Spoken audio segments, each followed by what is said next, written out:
माफ करें। तो उस वक्त अल्लाह ने ही ना मेरे जहन में एक लॉजिक थोड़ी सी डाल दी अल्लाह की तरफ से। मैंने कहा कि इट्स ओके, बिकॉज जब आप बीमार हो ना, टाइफॉइड हो, तो जबान का टेस्ट लॉस्ट हो जाता है। तो आपको ना पेस्ट्री अच्छी लगेगी ना केक अच्छी लगेगी, वो चीज़ अच्छी नहीं लगेगी आपको, क्योंकि अभी वो टेस्ट नहीं बना। बिल्कुल। जब बीमारी दूर होगी दवाई से थोड़ी, तो इंशाल्लाह you will start loving all the food. उस बीमारी में आपको फूड अच्छा नहीं लगेगा। तो it work, kind of work for her. मुझे नहीं पता क्या फिर आगे हुआ, लेकिन एनीवे उस टाइम अल्लाह ने डाला।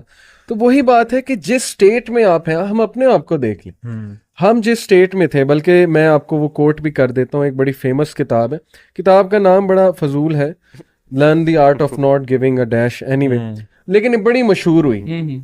तो उसमें एक चैप्टर है Newton's third law of emotion.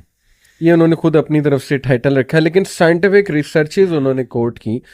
Chapter का एंड में नीचे टैग लाइन है कि your identity will stay your identity until a new experience acts against it।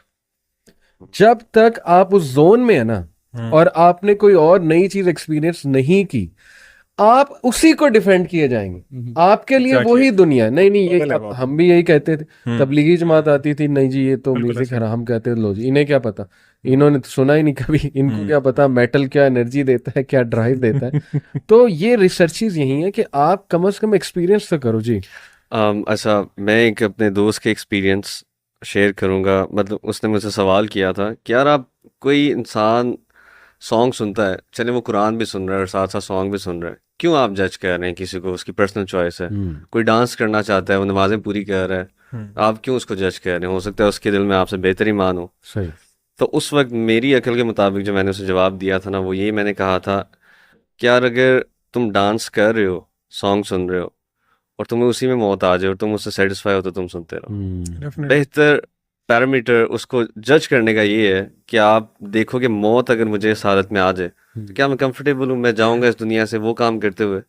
उसके बाद इसके अलावा ना, मैं एक स्कॉलर को सुन रहा था, उन्होंने एग्जांपल दी। उन्होंने कहा कि देखें आप, जिस तरह आपने बताया कि वो डांस कर रहे हैं, आप किसी भी गुनाह में इन्वॉल्व हैं, अल्लाह के नबी सल्लल्लाहु अलैहि वसल्लम आ जाते हैं। इमेजिन करें, थिंक फॉर ए मोमेंट, तो क्या आप उनको शो कर सकते हैं कि आप जो कर रहे थे? देखें, इस एलिमेंट से ना उनका भी रेपुटेशन हो जाती है, जो समा और इस तरह की जो जिसको एक इस्लामिक एलिमेंट टच देते हैं म्यूज़िक को। मैं इसकी बहस में नहीं जाना चाहता, लेकिन आप खुद देख लो कि मैंने एक दफ़ा कहा, मैंने कहा अगर वो जो मतलब यानी हजरा में वो मतलब यानी इस तरह ज़रबे लगा रहे होते हैं, मैंने कहा अगर तुम लोगों को हज़रत उमर देख लेना, उन्हें सोटी पकड़ लेनी है, डंडा पकड़ लेना है, और आप लोगों की हरकतें देख के कहना कि ये तुम लोगों ने दीन के साथ किया, ठीक है ना? क्या सहाबा ये करते थे बैठ के? Hamas criteria is very simple. जिसने मेरा बबल तोड़ा था, वो एक कोट है ना कि if you want to see a tree, look at the fruits it's producing। Yes, exactly। Musicians, Sufi music की मिसाल ले, how much is it helping themselves?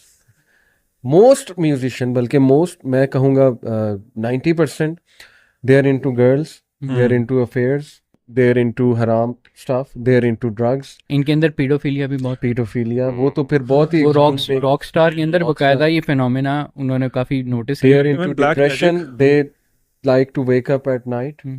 हर उल्टा काम उसमें इन्वॉल्व है। मुझे खुद एक म्यूजिशियन, बहुत मशहूर म्यूजिशियन, उन्होंने छोड़ा था म्यूजिक, फिर दोबारा चले गए, एनीवे नाम नहीं लूंगा, उन्होंने खुद मुझे बताया था, मैं उनके साथ बैठा हुआ था। उन्होंने कहा यार what hit me was that कि सारा काम रात को होता और हमें अजीब सी फीलिंग आती थी, जैमिंग भी रात को हो रही है, मतलब लिरिक्स रात को डिसेंड हो रहे हैं, डार्कनेस, ये उनके अल्फाज थे बकायदा। मैं बकायदा ना वो एक बैंड था, मैं उसका नाम नहीं लूँगा, उनके लिरिसिस्ट कहते थे कि मुझे नहीं पता कि मेरे ऊपर क्या तारी हो जाता था, और मतलब यानी जब मैं होल्ड करता था ना, तो इस तरह करके वो लिरिक्स आते थे कि मैं I am not the author of those lyrics, ठीक है ना?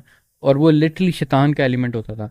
अच्छा, एक और, सॉरी मैं बात कर रहा हूँ कि वाकई में जो आपकी बात में ही मैं ऐड करना चाह रहा हूँ कि आप जो जानता है अंदर से, जो म्यूज़िक इंडस्ट्री को जानता है, हमारे पास वो बंदे आए हुए हैं, हमने भी उनसे भी मुलाकात की, वो आपको बताएंगे कि अंदर ही क्या है, ठीक है ना? ना इनकी हरकतें सीधी होती हैं, ठीक है ना डिप्रेशन के शिकार होते हैं, और उसमें एक्सट्रीम किस्म का ईवल एक और चीज़ ऐड कर लें, इनमें कंपटीशन, कट थ्रोट कंपटीशन की वजह से बैक बाइटिंग, मैंने खुद देखा है। बैंड्स हमने भी बनाने की कोशिश की और एक दूसरे से उस लेवल की नफरत के अगले का डाउनफॉल जो है ना उसके लिए साजिशें करना, ये वो कल्चर है बिल्कुल। क्योंकि इसमें मॉरल्स तो है ही नहीं ना, Moral- या सॉन्ग